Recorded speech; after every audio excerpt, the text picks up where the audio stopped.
Bonsoir à tous, je m'appelle Arkib Grigorian, je suis évidemment le patron d'Instant Comedy, la chaîne YouTube laquelle vous êtes en train de regarder.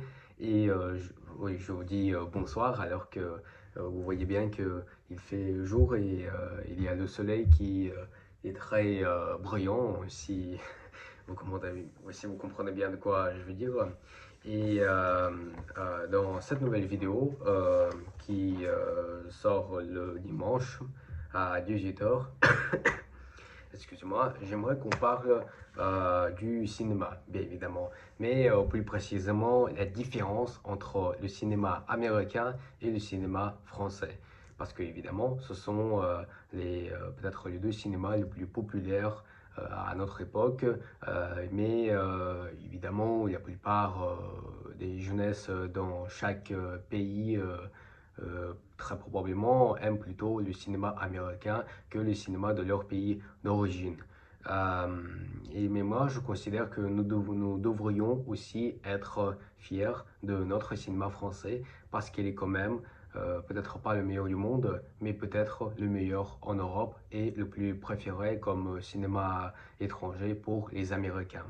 Avant de commencer le discours, si vous voulez, sur la différence, j'aimerais bien vouloir de m'excuser de ne pas avoir posté un sketch ou une nouvelle vidéo le vendredi dernier.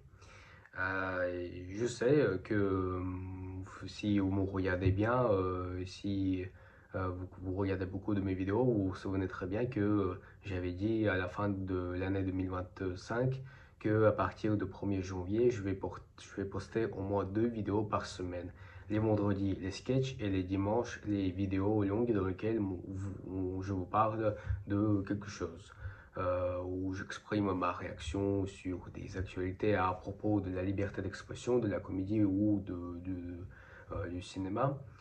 Comme c'était la dernière fois avec le dessin de Charlie Hebdo qui a fait du scandale. Vous pouvez voir la vidéo d'ailleurs, j'ai le lien dans la description. Euh, voilà, excusez-moi de m'avoir fait ça et je sais que j'avais promis, mais ça fait déjà la deuxième fois que je ne poste pas de sketch chaque semaine. Excusez-moi vraiment.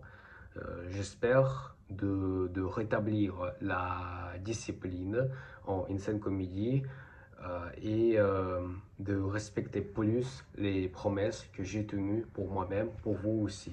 Bon. Quelle est la différence entre le cinéma américain et le cinéma français? Quand on parle de cinéma américain et de cinéma français, on parle souvent de style, de budget, de succès. Mais en réalité, on parle surtout de deux manières différentes de regarder la vie. Ce n'est pas une question de qualité, ce n'est pas une question de supériorité, c'est une question de philosophie. Le cinéma américain, c'est raconter une histoire. Le cinéma américain est né avec une ambition claire, raconter histoire compréhensible par tous. Très tôt, Hollywood a compris que le cinéma était un art populaire, un art du récit, de l'émotion, de l'identification. Dans le cinéma américain, il y a presque toujours un personnage central, un objectif clair, un conflit, une transformation. Le héros veut quelque chose, il est nul, personne ne le connaît, il est faible, il a une plutôt mauvaise réputation, euh, mais il a un rêve. I have a dream, comme je me rappelle souvent de cette phrase de Martin Luther King. Le héros veut quelque chose, il se bat pour l'obtenir et à la fin, il a changé et il a réussi à réaliser son rêve, lequel il a eu au début du film. Même dans les films les plus sombres, il y a souvent une quête de réussite, de reconnaissance, de rédemption et de sens. C'est un cinéma qui avance, qui agit, qui décide.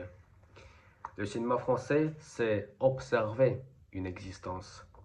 Le cinéma français, lui, ne part pas toujours d'une histoire. Il part souvent d'un état, un moment de vie, un doute, un silence, une relation qui fragilise. Le cinéma français ne cherche pas forcément à expliquer, mais il cherche à montrer. Il accepte l'inconfort, l'ambiguïté, l'inachevé, l'absence de réponse. Un personnage français peut ne pas évoluer, il peut se tromper, il peut rester perdu, il peut ne rien résoudre, et ce n'est pas un échec narratif, c'est une vision d'irréel.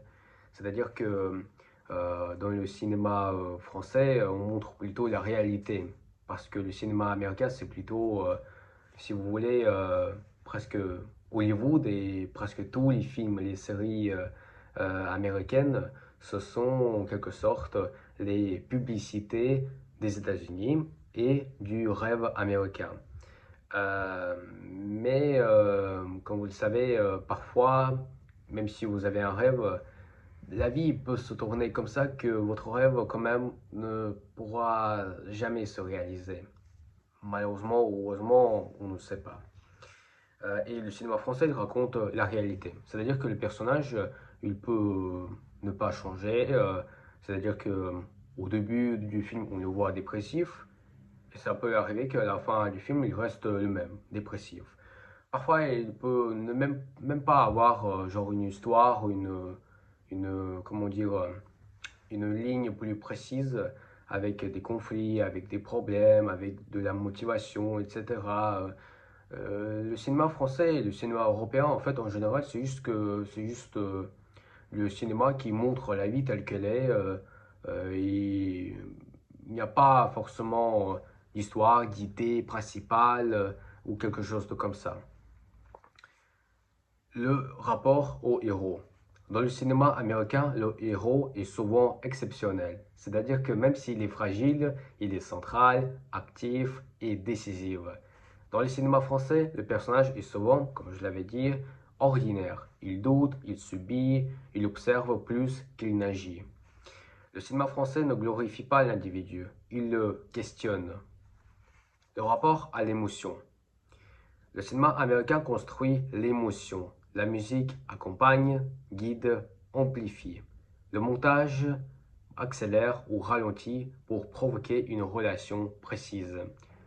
On veut que les spectateurs pleurent, tremblent, espèrent, exultent. Le cinéma français, lui, retient l'émotion. Il la suggère, il la laisse naître ou pas chez le spectateur. Un silence peut être plus fort qu'un dialogue. Un regard peut remplacer une scène entière. L'émotion n'est pas imposée, elle est proposée. Le corps, l'amour et la sexualité. Dans le cinéma américain, le corps est bien évidemment très souvent idéalisé. La sexualité est codifiée, le désir est spectaculaire ou symbolique. Dans le cinéma français, le corps est banal, imparfait, réel, en fait. La sexualité est quotidienne, parfois maladroite. L'amour n'est pas toujours romantique, et le cinéma français montre le corps tel qu'il est, pas tel qu'il devrait être. Donc là, il y a vraiment une grande différence. Dans le cinéma américain, même les personnages centraux, même au début ils sont quand même beaux, forts, comme ça, sexy, costauds, très séduisants aussi pour le public, pour la jeunesse. Tandis que dans le cinéma français, le corps et la sexualité, elle est montrée telle qu'elle est, vraiment. Et euh, il y a des actrices, enfin même des acteurs, ils montrent leur corps tel qu'il est. C'est-à-dire que pas musclé, pas nécessairement, je veux dire, musclé ou sexy ou quelque chose comme ça. Ils le présentent comme il est, vraiment, réellement. L'industrie et la liberté. Aux États-Unis, le cinéma est une industrie massive. Les films doivent exister dans un marché mondial. Le succès est mesuré par l'impact, le box-office et la visibilité. En France, le cinéma est aussi un art soutenu. Grâce aux aides, aux subventions, un film peut exister sans être rentable, sans être populaire, sans plaire à tout le monde. En France, un film peut être important même s'il est vu par peu de gens. Donc là, c'est aussi une différence importante. Aux États-Unis, comme vous le savez très bien, c'est un pays des entreprises. Il y a énormément des entreprises différentes qui, qui ne sont pas financées ou payées par l'État. C'est-à-dire qu'ils ont réussi leur existence eux-mêmes, tout seuls, comme ça. Tandis qu'en France, puisque nous sommes dans un pays socialiste plutôt, enfin non, pas plutôt, parce que nous sommes, oui, dans un pays socialiste où on a beaucoup de subventions, beaucoup d'aides sociales et voilà, on a le service public qui est payé par nos impôts. Malheureusement, si vous me permettez un peu cet avis un peu sur le gouvernement français, euh, voilà.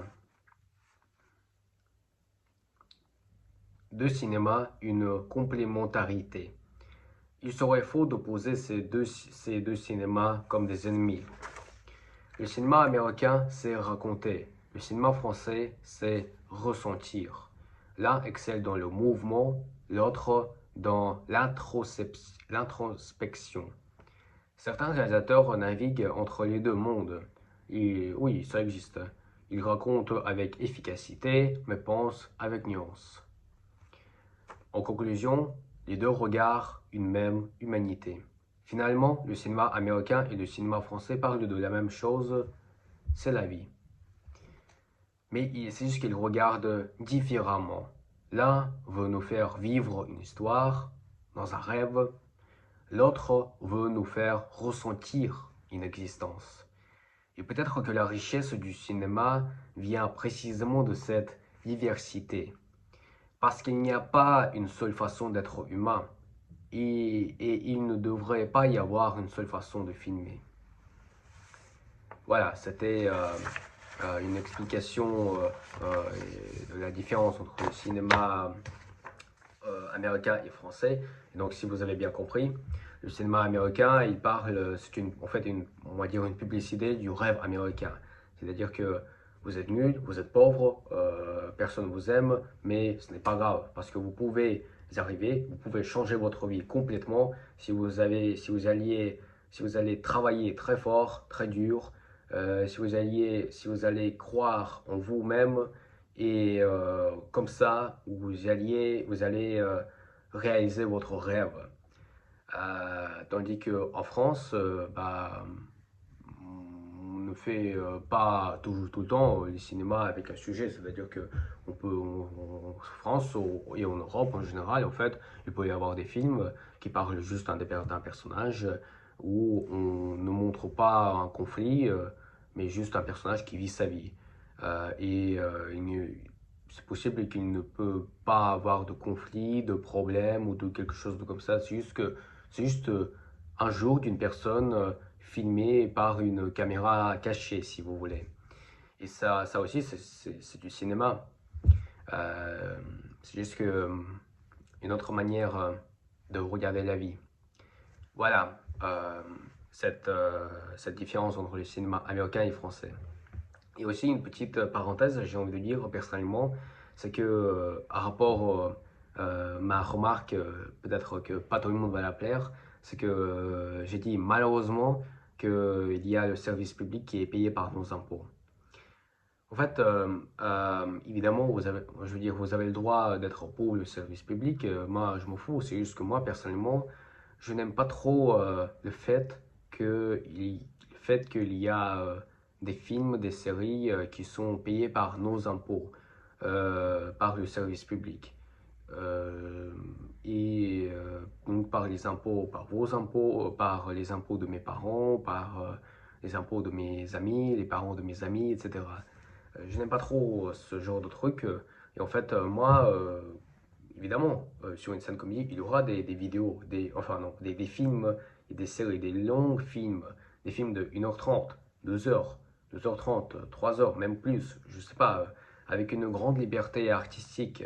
Mais comme vous le savez très bien, on ne sait pas quand ça sera vraiment possible. Et beaucoup de réalisateurs, en fait, ils commencent leur carrière avec les subventions et des aides par l'État. Comme par exemple Mathieu Kassovitz, si je ne me trompe pas, son premier film, la haine du 1995 a été financée et créée par CNC. CNC, c'est une organisation avec des subventions pour des films. Voilà. Et je crois que ce n'était pas le premier film et pas le dernier financé par les subventions en fait. Moi, j'ai pas trop envie que mon cinéma soit financé par votre argent. Donc, j'espère qu'un jour, si je vais bien travailler, si je vais travailler dur, si je vais trouver des gens qui seront d'accord à travailler avec moi, nous pourrons créer notre propre entreprise, notre propre show business, une scène comédie, une nouvelle société du cinéma qui se autofinance, qui n'est pas payée par vous, mais par nous, c'est notre argent et c'est notre travail, c'est notre entreprise, c'est notre mécanisme. Et vous ne payez pas l'impôt pour nous regarder. J'espère que je vais arriver à cela. Peut-être je vais utiliser au début en fait l'histoire des simulations, mais j'espère pas beaucoup. Et évidemment, ce ne sera pas pour toujours parce que ce sera que au début. Que au début. Et après, si je pourrais, pardon, si je pourrais monter jusqu'au bon niveau, là, bah, bien évidemment, non, je ne vais pas utiliser les simulations puisque je dois être un adulte et responsable maintenant plus, si vous comprenez bien. Voilà, cette petite parenthèse. Merci d'avoir regardé cette vidéo. J'espère que ça vous a plu. Et j'espère que vous allez bien se reposer. J'espère que vous avez déjà fait tous vos devoirs. Et on se revoit la semaine prochaine. Enfin, il y aura un sketch le vendredi prochain. J'espère qu'il aura lieu. Mais bon, on se retrouve à la semaine prochaine. Au revoir.